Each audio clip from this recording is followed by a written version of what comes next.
This is Cerebral Cinema. Movies of the mind.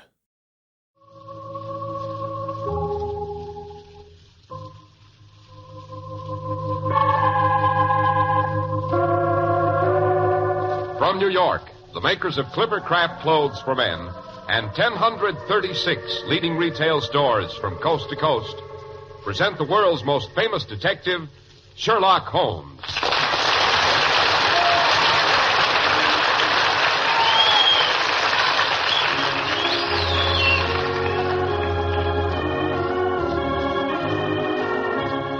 Our stories are based upon the character of Sherlock Holmes, created by Sir Arthur Conan Doyle. Sherlock Holmes is portrayed by John Stanley, Dr. Watson by Alfred Shirley, and the dramatizations are by Edith Meiser. Well, here we are again in Dr. Watson's study. We find him seated in the large armchair in front of a crackling fire. Good evening, Mr. Harris. Good evening, Dr. Watson. Now, don't get up. You look very comfortable right where you are. And from the redness of your cheeks, I'd say you've had a good day off in the country somewhere. That's where you're wrong, Mr. Harris.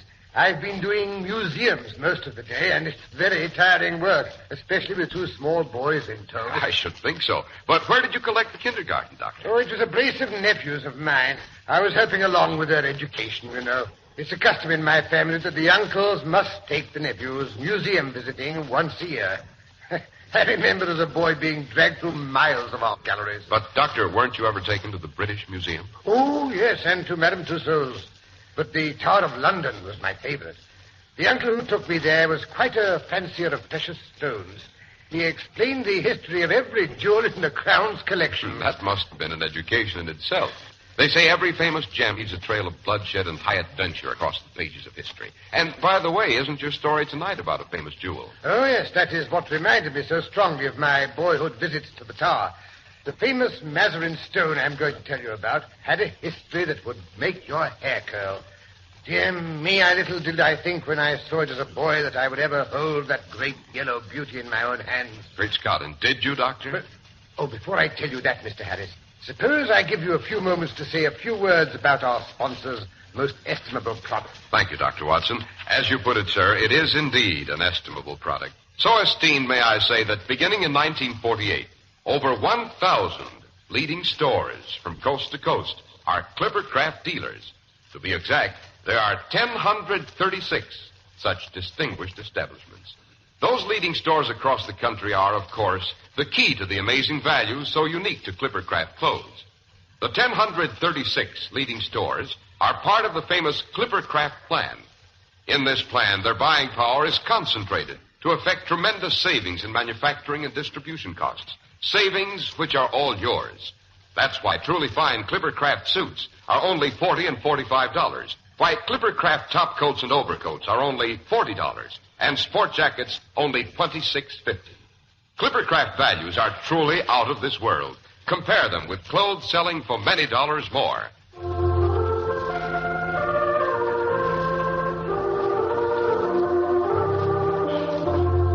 And now, Dr. Watson, let's get back to the story of the Mazarin stone. Yes, let me see. Where was I? Oh, yes, I'd been married some years and had resumed my practice when one snowy winter afternoon, one of my calls took me in the neighborhood of Baker Street. I couldn't resist the temptation to drop in and find out for myself what my colleague Sherlock Holmes was up to. As I stood there in the falling snow waiting for someone to answer the bell, I glanced up at the window of his study, and there I saw the thin nose and saturnine features of the great detective. He was apparently deeply engrossed in a book. Presently the door was opened, and there stood Mrs. Hudson.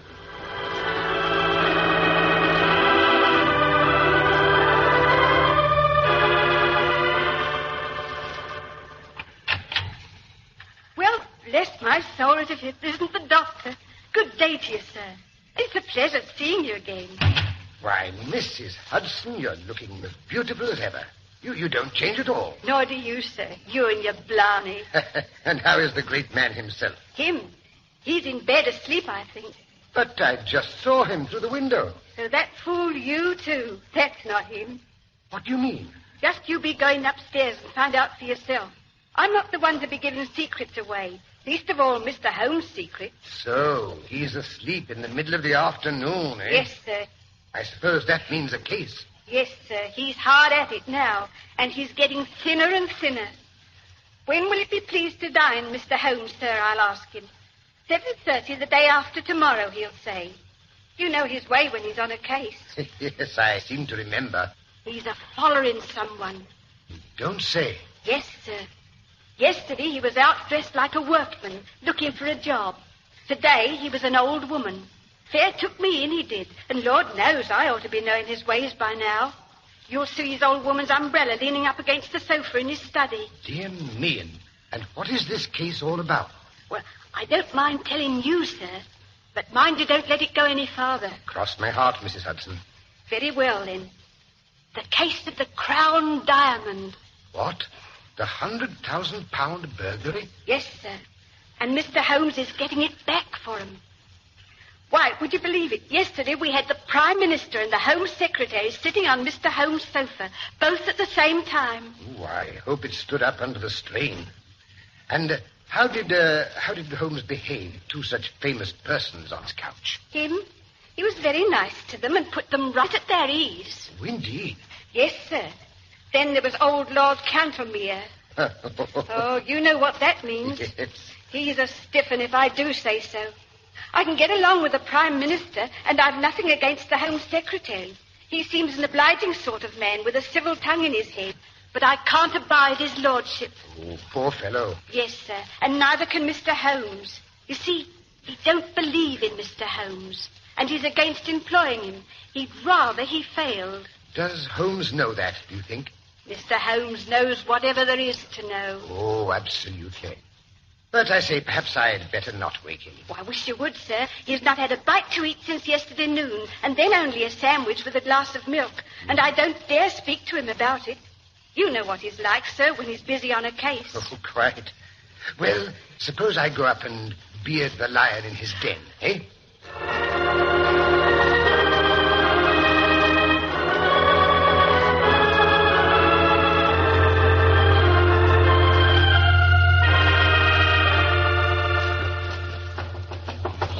Holmes. I say, Holmes, are you awake? He must be asleep. Well, I'll go in anyway. Same old place and the same old litter. Scientific charts, chemicals, violin, pipes, papers, all higgledy-piggledy. Oh, there's the old boy himself snoozing in the armchair in front of the window. I thought I saw him from the street. I'll just go over and tweak in the ear. Watson, come away from that window. What? Good gracious, Holmes, you gave me a start. Come away from that window if you value your life. Well, very well, very well. But I say, Holmes, this is all very confusing. Here I see you sitting in your armchair, and suddenly you pop out of me from your bedroom door. Since when have you been twins? Yes, it is rather a startling likeness, isn't it? Likeness? Yes, it's a wax image of me. I'm expecting to get a bullet through its beautiful head at any moment. Would you mind drawing the blinds without exposing yourself? Oh, all right. It's better. Now I can come into the room. Yes, but why all this hocus-pocus? I'm being watched from a window across the street by a gentleman with an unpleasantly efficient air gun. Yes, Watson, you come at a critical moment. Yes, so I gather. How far am I justified in allowing you to share this danger with me, I wonder? Danger? What kind of danger? Sudden death. I'm expecting something this evening. Expecting what? To be murdered, Watson. Oh, you're joking. Even my limited sense of humor could produce a better joke than that. Perhaps you'd better go while there's still time. My dear Holmes, you couldn't get me out of here now at the point of a revolver. Good. But sit down. May as well be comfortable in the meantime. How about a pipe and a glass of brandy? They have to take the place of food these days. But why not eat? The faculties become refined when you starve them. Oh, rubbish. What your digestion gains in the way of blood supply is so much lost to the brain. Present, I'm all brain. But this danger, Holmes... His name is Silvius. Better write it down. Count Negretto Silvius. 136 Moorside Gardens, Northwest. Moorside Gardens, Northwest. Got it? Yes. Good. You can give it to Scotland Yard with my love and a parting blessing in case the murderer is successful. Look here, Holmes. I'm in on this. I've nothing to do for a day or two. Your and morals don't improve, Watson. Now you've added fibbing to your other vices. You bear every sign of the busy medical man. Oh, to blazes with that. I say, can't you have this fellow arrested? Yes, I can. That's why he's determined to kill me. Well, then why don't you? Because I don't know where he's hidden the confounded diamond. Oh, yes, Mrs. Hudson told me. The missing crown jewel. I've cast my net, Watson, and got my fish. But what's the use of catching them if the jewels slip through my fingers? And is this Count Sylvius one of your so-called fish? Yes, he's the shark. The other is Sam Merton, the boxer. He's the Count's tool. Sam's not a shark. He's a great bull-headed gudgeon. Come in, come in. Ah, Mrs. Hudson, what is it? A gentleman downstairs to see you, sir. Here's his card. Count Negretto Sylvius. Well, so the old shark is grasping the nettle, eh? That metaphor is a trifle mixed, Holmes. Show him up, Mrs. Hudson, when I ring. If I'm not in the room, show him up all the same. Yes. Man of nerve, Watson. Possibly you've heard of his reputation as a big game hunter. What a triumphant ending to his sporting record if he succeeds in adding me to his bag. This is proof that he feels my breath uncomfortably hot on his neck. Look here, why not send for the police? Not yet. Not quite yet. Take a glance out of the window, Watson, and see if anyone's hanging about. Yes, all right. There's one rough-looking fellow near the door. That will be Sam. Faithful but fatuous. I say, look here, Holmes, this is serious. I insist on staying with you. But you'll be in the way. In his way? No, in mine. Well, I'm not going to budge. Very well, we'll compromise. You shall stay in the bedroom within call in case I need you. Yes, but Holmes... Come along. It's essential that this room be empty when the Count enters it. He's come for his own purpose, but he may stay for mine. Hurry. I think I hear his step on the stairs. Oh, he's not in here, sir. But won't you step in? I'm sure he'll be back in a moment. Many thanks. And now you'll pardon me, sir. Certainly. So, this is his den, eh? His bottles and his papers and all the rest of his hocus pocus. Oh, softly, Sylvia, softly. There's the old vulture himself asleep in his chair. What luck, eh, Sylvia? One tap from my gold-headed cane. Don't break it, Count. Don't break it. Holmes, you. Quite. I trust you weren't expecting someone else. I see you've been admiring my waxed figure. Pretty little thing, isn't it? Tavernier made it. He's almost as good at waxworks as your friend Straubenzee is at air guns. Air guns? What do you mean? First, put your hat and stick on the side table. Thank you. Now, pray take a seat. Perhaps you'd like to put your revolver on the table, too. No, you prefer to sit on it? Very well. This visit is most opportune. I want a few minutes' chat with you. Good. I, too, wish to have some words with you. May I ask why all these personal attentions? Because you annoy me. You have put your creatures on my tracks. My creatures, I assure you, no. Nonsense. I've had them followed. Now, two can play at that game, my friend. Yesterday there was a sporting old gentleman. Today it was an elderly woman. You flatter me, Count. Old Baron Dawson said the night before he was hanged that in my case, what the law had gained, the stage had lost. And now you praise my impersonations. Dear me. It was you. You yourself? Quite. There's the old lady's umbrella you were gracious enough to hand back to me when we collided in the Minories this morning. If I'd only known. I would never have seen this humble home again, eh? Oh, well, we all have our neglected opportunities. You admit you have dogged me. Why? You used to shoot lions in Algeria? Well. But why? Why? The sport, the excitement, the danger. And no doubt to free the country from a pest. Exactly. Well, those are my reasons in a nutshell. Quick, you dare. I'll show you. Sit down at once and take your hand from your hip pocket. That's better. There's another, more practical reason. I want that diamond. Fancy that. Your reason in coming here is to find out how much I know, so you may judge how far my removal is necessary. Well, I shall say from your point of view, it's quite essential. Absolutely. In short, there's only one thing I do not know. And what is the missing fact, if I may inquire? Where is the crown diamond hidden? Oh, dear me. So that's it. Suppose I don't know. You can't bluff me, Sylvius. You're absolute plate glass. I can see to the very back of your mind. Really? Well, then, of course, you see where the diamond is. You know then. You've admitted it. I admit nothing. Oh, come. Be reasonable. If not, you'll get hurt. And you talk to me about bluff. You see this notebook? Surely. You know what I keep in it? No, I don't pretend to be a mind reader. This book is you. Me? Yes, you. Every move of your filthy, dangerous life. You know, Holmes, there are limits to my patience. It's here, all of it. The real facts in the death of Mrs. Harold, who left you the Blymer estate. Fabrication. The complete life history of Miss Minnie Warrender. You can't prove anything. And plenty more. Here is a robbery in the train de luxe to the Riviera on February the 13th, 1892. The forged check on the Credit Lyonnais. No, you're wrong there. Then I am right about the others. Oh. Now then, Count. You're a card player. The other fellow has all the trumps. Time to throw in your hand. What connection is all this with the theft of the crown jewels? Patience, my dear fellow, patience. I have the cabman who took you to Whitehall, the one who drove you away. I have the commissionaire who saw you near the case. That proves nothing. I have Ike Sanders. Ike? Yes, Ike Sanders, who refused to cut it up for you. Ike has peached. Ike. Oh, wait till I get If that is the hand I play from. Only one card is missing. The ace of diamonds. You'll never get it. No? Consider. You're going to be locked up for 20 years, you and Sam, perhaps longer. What good will the diamond be to you then? None in the world.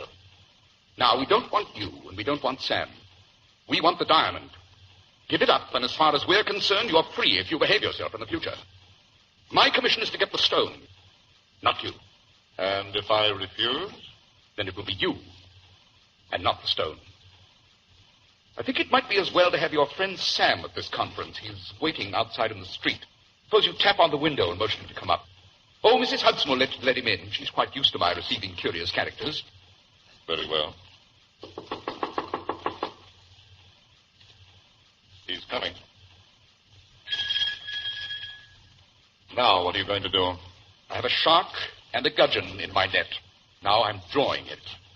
And up they come together. You will never die in your bed, Holmes. Does it matter very much? It's no use fingering your pistol, my friend. You wouldn't dare to use it, even if I gave you time to draw. Mighty things, revolvers. Better stick to air guns. But listen, isn't that the fairy footstep of your friend, Mr. Merton? Come in, Sam, come in. Rather dull waiting in the street, isn't it? What's up, Governor? It's all up, Sam. Put it in a nutshell. What's this code trying to do? Be funny? I'm not in a funny mood myself. No, I expect not. And I can promise you that you'll feel even less humorous as the evening progresses. Now, look here, Sylvia, I can't waste time.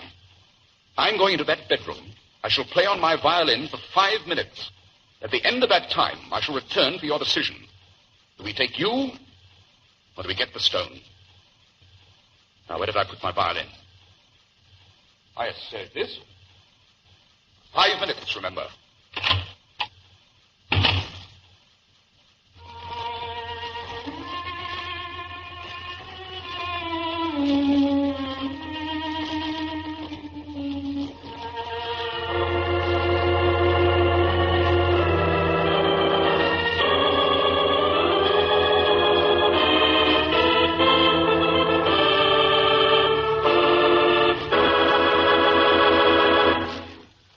Clippercraft has a great reputation for fine quality.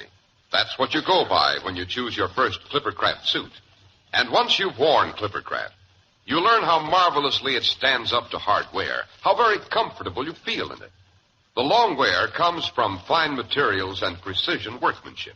Your comfort comes from excellent fit, resulting from skilled designing. What will amaze you is how so much is possible for so very little. Remember, Clippercraft suits are only $40 and $45. Clippercraft top coats and overcoats are only $40, and sport jackets only $26.50. These are modest prices indeed for clothes obviously worth much more. The great Clippercraft plan, concentrating the buying power of 1,036 leading stores across the nation, makes these remarkable values possible. In your own local independent store, the store you can trust. Selling expensive clothes at inexpensive low prices at the nation's finest independent stores is the great big idea behind the Clippercraft plan. That's why men who know insist on Clippercraft clothes. So be sure to visit the Clippercraft store in your city. These leading stores in the metropolitan area are proud to add their names to Clippercraft in your suit, top coat, and overcoat. In Manhattan, John Wanamaker Men's Stores, Broadway at 8th and 67 Liberty Street. Saks 34th, Broadway at 34th. In Brooklyn, Abraham and Strauss. In Newark, New Jersey, Boulevard Men's Shop, Kresge Newark. And in Jamaica, the B&B Clothes Shop, 16408 Jamaica Avenue.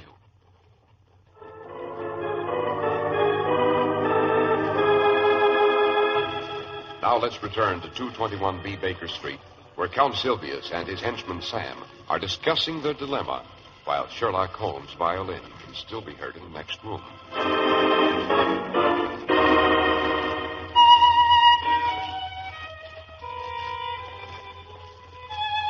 He do play pretty, don't he? Oh, shut up, Sam. Look here, does this mean that he knows about the stone? He knows too much about it. I'm not sure he doesn't know everything. Good Lord. Ikey Sanders is split. Oh, he has he? Oh, I'll do him a thickin' for that. See if I do. That won't help us now. To make up our minds. Hey, off him, Mo. He's a leery cove. What if he's listening? How can he be with that violin squeaking like that? Oh, sir, there he is, sitting right in that chair. Rot, it's only a dummy. Oh, fake, eh?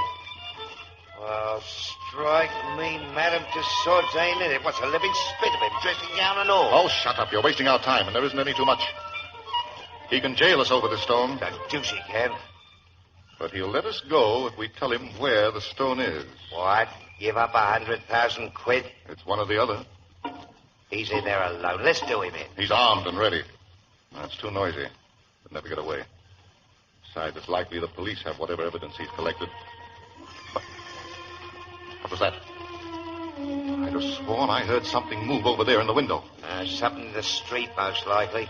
Oh, look here, Governor, you've got the brains. If slugging's no good, it's up to you. Yes, I fooled better men than he. The stone is here in my secret pocket. I can get out of England tonight, cut it into 4 pieces in Amsterdam before Sunday. He knows nothing about Van Seda. But the false bottom ain't We rich. must chance it as it is. Not a moment to lose.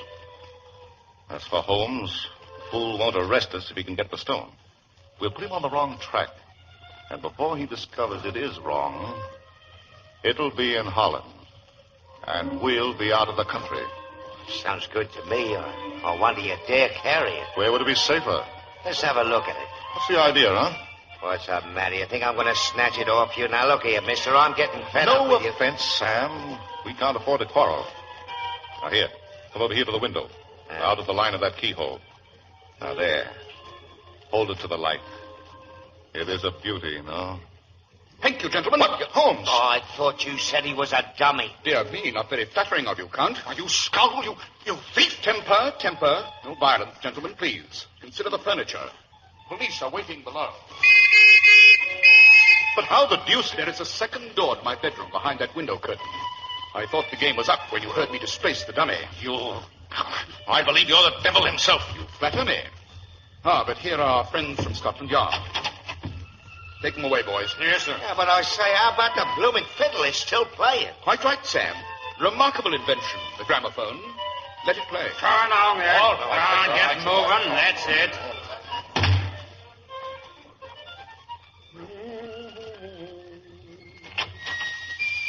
All right, Watson, you can stop that machine. I say, Holmes, I've lost at least 5 pounds in the last half hour. Very beneficial to your waistline. Oh. You're becoming disgustingly plump. Look at this. Why, it's the Crown Diamond. Hello, what's up now? Come in. Oh, Mrs. Hudson. Lord Cantlemere, dear. What again? Don't he ever let us alone? Well, show him up. He's up, sir, begging your pardon. Well, I must say, Holmes, you have most unmannerly people in your household. I ran into a group of ruffians as I was coming to the door. Oh, that must have been the fellows from Scotland Yard. It's rather warm in here. May I take your overcoat, Lord No, Cantlemere? quite comfortable. Furthermore, I have no intention of staying. Dr. Watson will assure you that these sudden changes of temperature are most insidious. Get your hands off my coat. I intend to keep it on. Very well. I came to see how your self-appointed task is getting on. It's difficult. Very difficult. Yes, I suspected you would find it so. Every man has his limitations. Yes, I've been greatly perplexed. No doubt. Especially on one point. But perhaps you can help me. You apply for my advice rather late in the day. Still, I'm ready to give you the benefit of my opinions. You understand, we can doubtless frame a case against the actual thieves. Once you have caught them. Quite. But the real question is, how shall we proceed against the receiver? What would you regard as the final evidence against the receiver? The actual possession of the stone, of course. You would arrest him on that? Why, certainly. In that case, my dear Lord Cantlemere, I shall be under the painful necessity of advising your arrest. Oh, you forget yourself, Mr. Holmes. I have no time for such childish jokes. I may tell you frankly, sir, that I have never had any belief in your powers. Good evening. One moment. Actually, to make off with a Mazarin stone would be even more serious to be found in temporary possession of it. It is intolerable. Let me pass immediately. Just put your hand in the right-hand pocket of your overcoat. What do you mean? Do as I ask. Well, however, say, what's this? It seems to be the Mazarin stone. For shame, sir, for shame.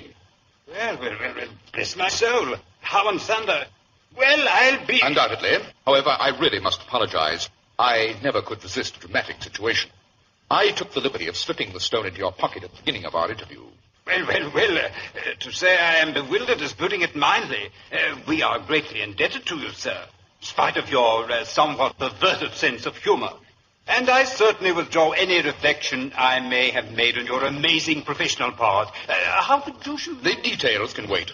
I trust your pleasure in relaying news of our success will be some small atonement for my practical joke. Oh, yes, it will, sir. It will indeed. I can hardly wait to get the good word around. Good day, Mr. Holmes. Good day, Lord Cantlemere. Watson, will you show his lordship out? With pleasure. And tell Mrs. Hudson I should be obliged if you'd send up dinner for two as soon as possible.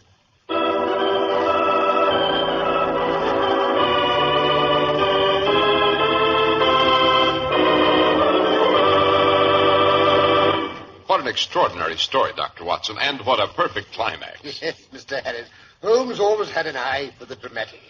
Which reminds me, next week's story... Did you say that next week's story is going to be particularly dramatic, Doctor? I didn't say it, Mr. Harris, because you interrupted me, but I was going to.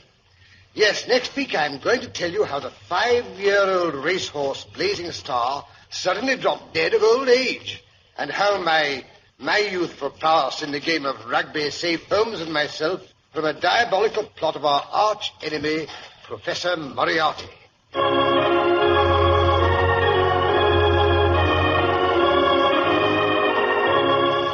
The makers of Clippercraft clothes and 1,036 leading stores from coast to coast have brought you another in the new series of broadcasts featuring the world's most famous detective, Sherlock Holmes.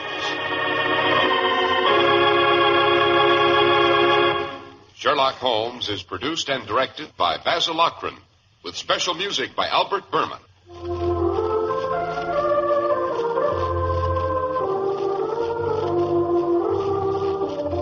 If you don't know your Clippercraft dealer, write Clippercraft, 200 Fifth Avenue, New York City. Be sure to listen next week to Sherlock Holmes in the Case of Sudden Senility.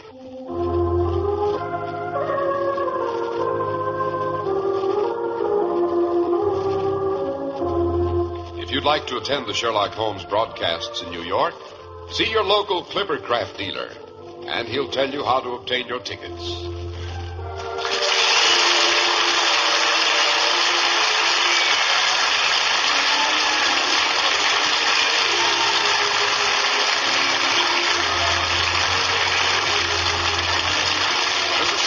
Speaking for Clippercraft Clothes. This is the world's largest network, serving more than 450 radio stations and mutual broadcasting systems. Cerebral Cinema hopes you have enjoyed this movie of the mind.